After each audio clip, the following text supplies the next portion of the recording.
نحمده ونصلي على رسوله الكريم أما بعد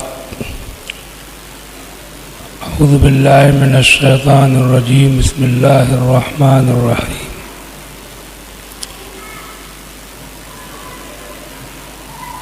وجعلنا نومكم سباتا وجعلنا الليل لباسا وجعلنا النهار معاشا آمنت بالله صدق الله مولانا العظيم وبلغنا رسوله النبي الكريم. بارگاہ رسالت میں بلند آواز سے درود شریف پڑھیے. اللهم صل على سيدنا ومولانا محمد وعلى آله وأصحابه أجمعين. کلمہ شریف کا ذکر کیجئے. لا الہ الا اللہ محمد رسول اللہ. سنتوں کا ٹائم دیا جاتا ہے، بیٹھ جاؤ.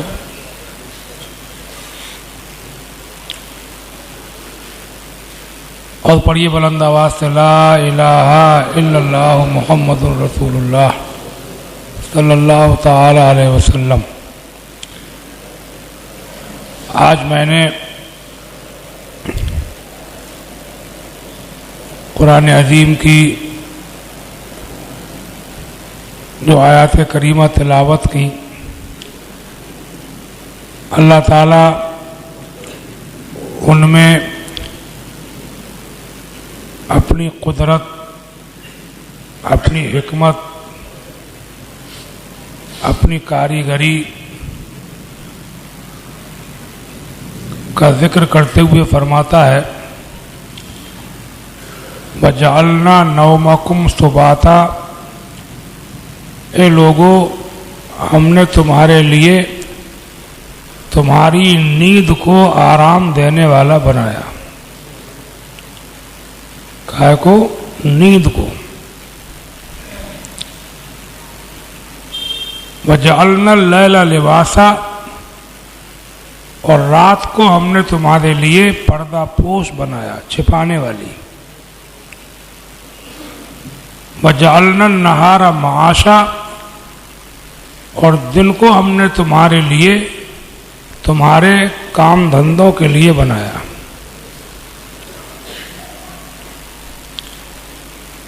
تو ان میں سے پہلی آیت کریمہ میں یہ بار بار کہہ دیا گیا ہے کہ سنتوں کا ٹائم دیا جاتا ہے، پھر کیوں؟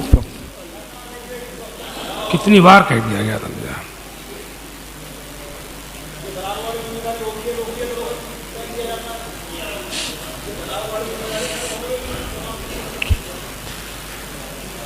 اچھا نہیں لگتا ہے نا بیان کرتے ہوئے سامنے نماز پڑھ رہے ہیں لوگ. کلمہ شریف کا ذکر کیجیے. لا الہ الا اللہ محمد رسول اللہ صلی اللہ علیہ وسلم. تو پہلی آیت کریمہ میں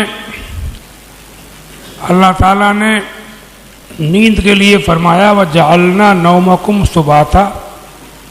ہم نے تمہاری نیند کو تمہارے لیے سکون دینے والا بنایا. اس میں جتنا آپ غور کریں گے تو آپ کو اللہ تعالیٰ کی شان نظر آئے گی کہ یہ نیند کے ذریعے سے کتنی راحت انسان کو ملتی ہے.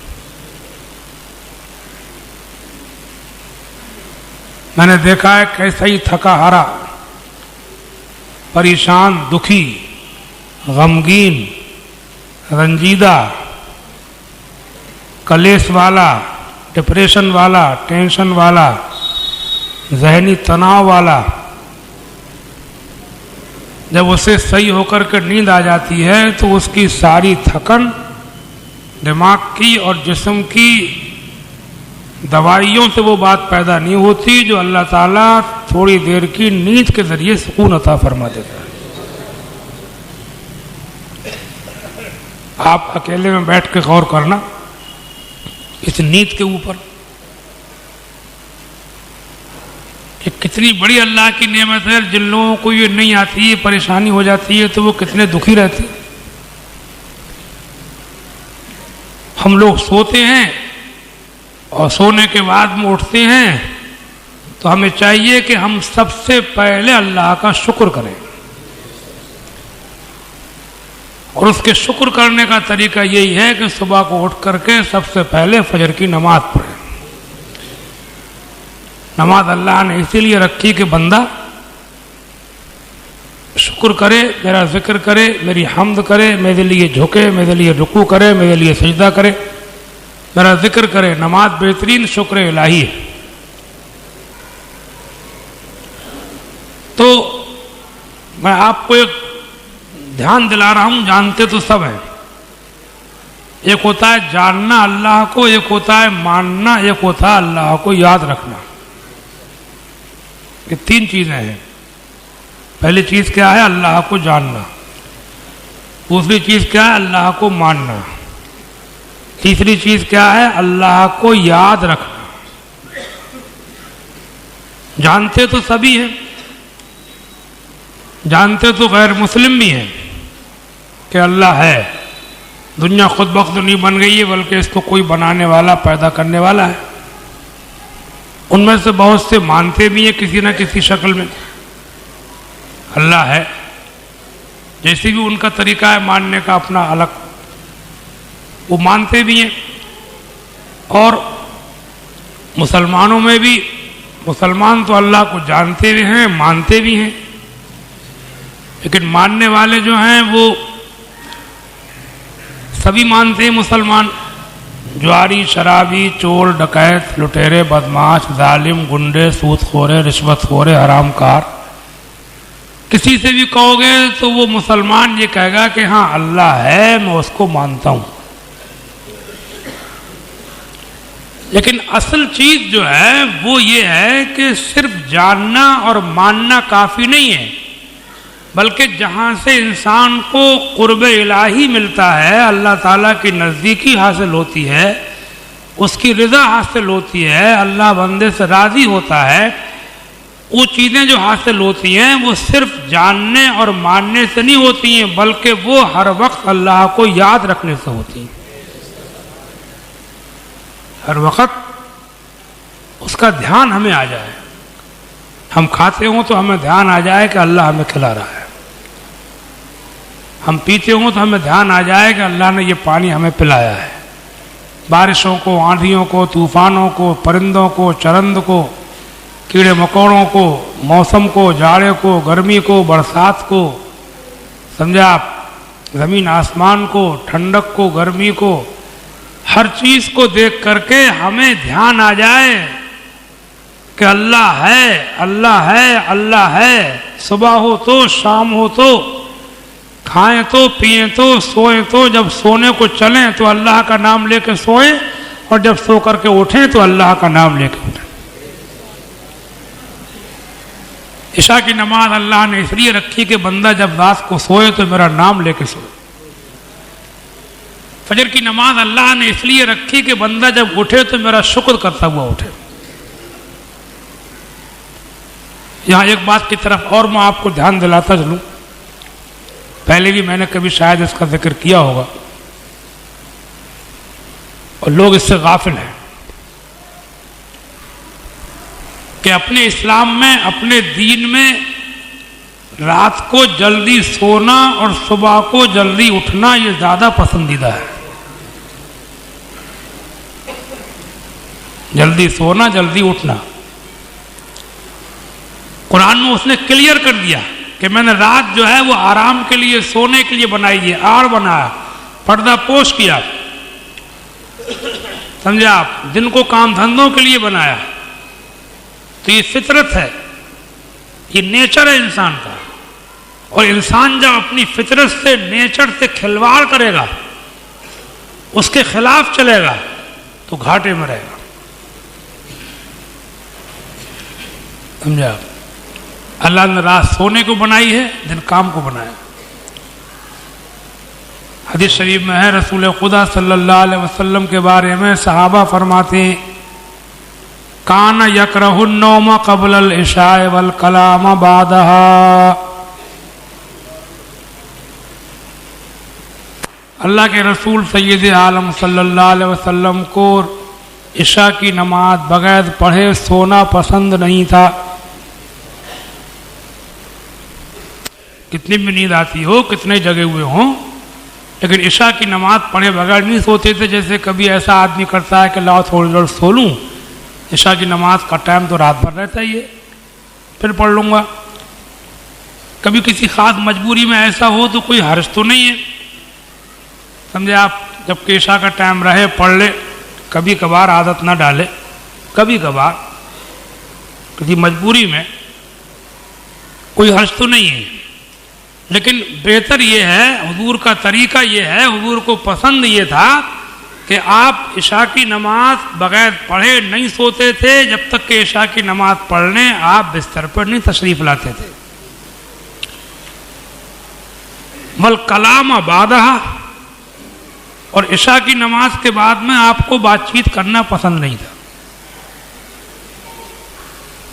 اور کر رہے ہیں آپ جتنا دماغ لڑائیں گے، جتنی عقل کھپائیں گے، جتنا بھیجا خرچ کریں گے، آپ ہی نہیں بڑے بڑے عقل مند، دانش مند، سمجھدار، سوجھ بوجھ والے، کوالیفائڈ، گریجویٹ اور پوسٹ گریجویٹ، ریسرچ اسکالرز، بڑے بڑے محققین بھی آپ دیکھیں گے جتنا دماغ خرچ کریں گے، جتنا کھوپڑا لڑائیں گے اڑائیں گے، بات یہی نکل کے آئے گی کہ انسانیت کی بھلائی اسی میں ہے جو محمد مصطفیٰ نے فرما دیا ہے. سمجھے آپ؟ جلدی سونا، جلدی اٹھنا. سمجھے آپ؟ یہ وہ باتیں ہیں جو اللہ کے رسول نے 1450 سال پہلے مدینے میں فرمائی ہیں. آج آپ پڑھے لکھے دنیا میں جا کر کے ان سے مشورہ کر کے دیکھو گے اس بات کی کیا حقیقت ہے، تو وہ کہیں گے کہ انسان کر کچھ بھی لے، مگر بات یہی ہے کہ انسان کی صحت، تندرستی اور دماغی توازن کے لیے اور ساری خرافاتوں، فتنے فساد سے بچنے کے لیے طریقہ یہی ہے کہ وہ رات کو جلدی سو جائے. جلدی سونے والا بہت سے فتنوں سے بچتا ہے. سمجھے آپ؟ جو گھومنے پھرنے والے، راتوں کو پھرنے والے. اچھا، اس کے علاوہ یہ بھی دیکھیے جو گورنمنٹ کے اصول ہیں ان میں بھی رات کو 2 بجے گھومنا پھرنا، دکانوں پر بیٹھنا، چوپالیں لگانا، یہ قانون صحیح نہیں ہے. سمجھے نہیں؟ تو قانون بھی وہی بنائے جا رہے ہیں کہ جو اللہ کے رسول نے فرما دیا، مگر ہم لوگ بالکل اس کو چھوڑتے چلے جا رہے ہیں. اپنے بچوں کو مشورہ دو. لڑکے جگہ جگہ دیکھ رہا ہوں میں گلیوں میں، عشاء کی نماز کے بعد موبائل لیے بیٹھے ہوئے، آدھی رات تک موبائل دیکھ رہے ہیں، بستروں موبائل دیکھ رہے ہیں. لوگ دکانوں چوپالوں میں لگے ہوئے بیٹھے ہوئے، ہوٹلوں میں بیٹھے ہوئے، سڑکوں پہ گھوم رہے ہیں. کہتے ہیں ہمیں جلدی نیند ہی نہیں آتی. نیند کیوں جلدی آئے گی؟ تم نے عادت ڈال لی، جلدی سونے کی عادت ڈالو. دیکھو رات کو دیر تک جگو گے تو صبح کی نماز یا تو چھوڑو گے، اگر پڑھو گی بھی تو نماز پڑھنے میں مزہ نہیں آئے گا. رات کو سو کر کے نماز پڑھنے میں جو مزہ آتا ہے وہ رات کو جگے ہوئے آدمی کو نماز میں مزہ نہیں آتا. سمجھا؟ نماز میں ایک مزہ ہے، نماز میں ایک کیفیت ہے، نماز میں ایک لذت ہے، نماز میں ایک ذائقہ ہے، نماز میں ایک سرور ہے، نماز میں ایک سکون ہے جو اللہ نے رکھا ہے. تو میرا مشورہ یہ ہے کہ رات کو عشاء کی نماز کے بعد کوئی ضروری کام ہو، ضروری بات ہو، کرو. سمجھے؟ کوئی ضروری کام ہے، ضروری بات ہے، کرو. اور کوئی ضروری کام نہیں ہے، کوئی ضروری بات نہیں ہے تو عشاء کی نماز پڑھو اور سو جاؤ، بچوں کو سلا دو. دین کا بھی بھلا، دنیا کا بھی بھلا. سمجھے آپ؟ اور نیت کر لو سنت کی، حضور کی سنت ہے. حضور عشاء کے بعد کچھ دیر عبادت بھی فرماتے تھے، بغیر ضروری فالتو باتیں نہیں فرماتے تھے. فالتو بات تو آپ کبھی کرتے ہی نہیں تھے، لیکن عشاء کی نماز کے بعد کچھ دیر عبادت کر کے، کبھی عبادت کر کے آپ آرام فرماتے.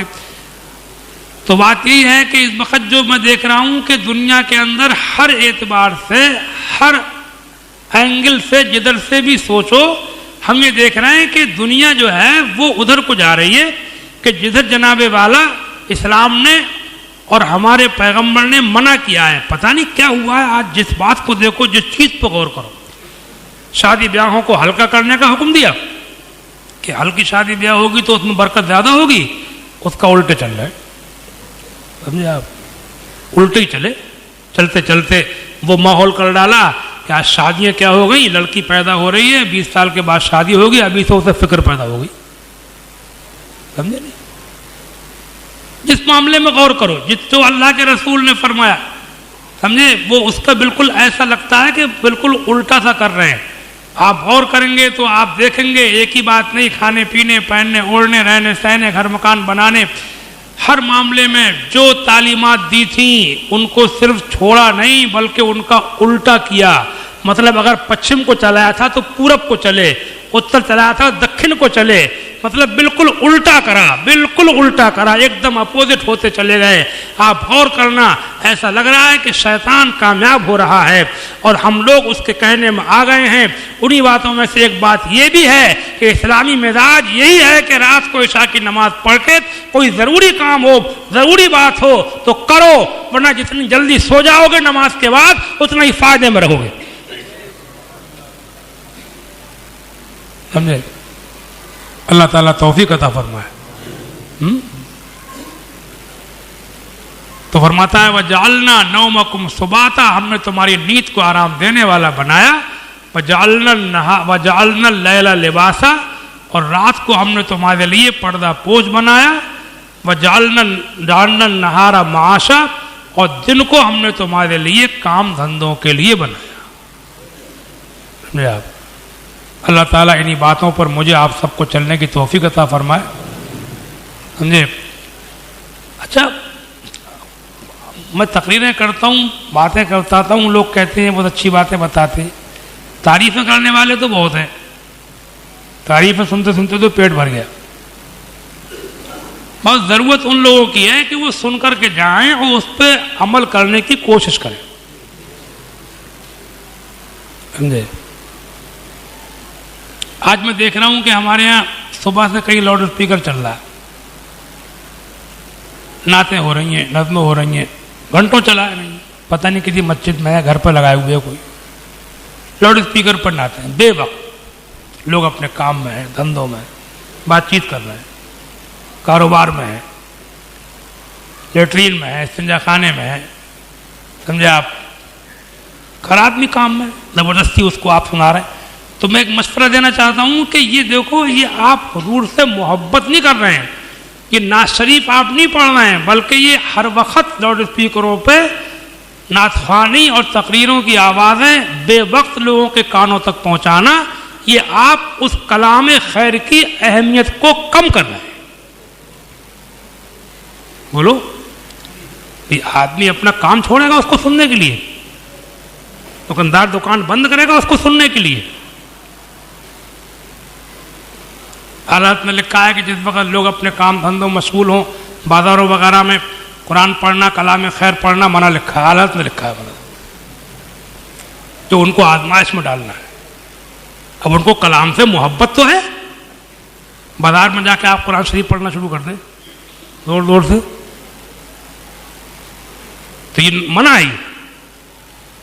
انہیں قرآن سے محبت تو ہے مگر وہ اس وقت اپنی دھن میں ہیں، وہ آپ کا کلام نہیں سنیں گے. کلام سن کر کے نہ سن کر کے وہ گناہگار ہوں گے، لیکن گناہگار وہ نہیں ہوں گے بلکہ وہ گناہگار ہوگا جو ایسے وقت میں قرآن ان کو سنا رہا ہے. قرآن کی حرمت، قرآن کی عزت و عظمت ان کی نظر میں کم کر رہا ہے. کچھ لوگوں کا تو یہ حال ہے اپنے یہاں کہ وہ نماز تک لاؤڈ اسپیکر سے پڑھا ڈالتے ہیں. سمجھے؟ ہاں، نماز میں لاؤڈ اسپیکر لگا کر کے نماز کیا ہو رہی ہے، وہ قرتیں پڑھی جا رہی ہیں، پوری بستی میں آواز جا رہی ہے. سمجھے نہیں؟ مسجد میں کتنے نمازی ہوتے ہوں گے، 2 صف. اپنے یہاں تو نماز لاؤڈ اسپیکر سے پڑھانا ہی منع ہے. ہمارے جو بریلی شریف کا فتویٰ ہے وہ یہی ہے کہ مکبر کھڑے کرو چاہے کتنے ہی نمازی ہوں. سمجھے نہیں؟ اب اس کے اوپر پورے طور سے عمل تو نہیں ہو سکا، بہت سے لوگوں نے چھوڑ دیا، بہانے بازی نکال لی، مگر اللہ کے فضل سے میں تو اب تک اس پر قائم ہوں. اور یہاں پر عید کی نماز بھی ہوتی ہے اور لوگ بہانے بازی کرتے ہیں کہ دقت آتی ہے، پریشانی. میں نے یہ دیکھا کہ 30 سال ہو گئے یہاں پر نماز جو میرے ذریعے ادا ہو رہی ہے، اس سے پہلے بھی میں نے پڑھتا تھا، بچپن سے ہی دیکھ رہا ہوں، لیکن کبھی لاؤڈ اسپیکر نہ لگا. اور میرا خیال یہ ہے کبھی نماز میں دقت نہیں آئی. تو بہانے بازی بلا بجے گی، جدید ٹیکنالوجی کو نماز میں داخل کر دیا. نماز تو وہی اچھی لگتی ہے جیسی خدا کے رسول اور صحابہ کے زمانے میں ہوا کرتی تھی. لمبی لمبی نمازیں اس زمانے میں بھی ہوا کرتی تھیں. ادھر نماز ہوتی تھی، امام ہوتا تھا، ادھر اللہ اکبر کی تکبیروں سے پورے میدان گونجا کرتے تھے. اس کا مزہ ہی کچھ اور تھا. کل ملا کر کے بات یہ ہے کہ دیکھو ماننے کی کوشش کرو. لاؤڈ اسپیکروں کا زیادہ استعمال، ہر وقت کا استعمال، یہ آپ کلام خیر کی اہمیت بڑھا نہیں رہے ہیں بلکہ لوگوں کی نظر میں آپ ذکر خیر کی اہمیت گھٹا رہے ہیں، اس کی ویلو کم ہو رہی ہے. اللہ تعالیٰ توفیق عطا فرمائے.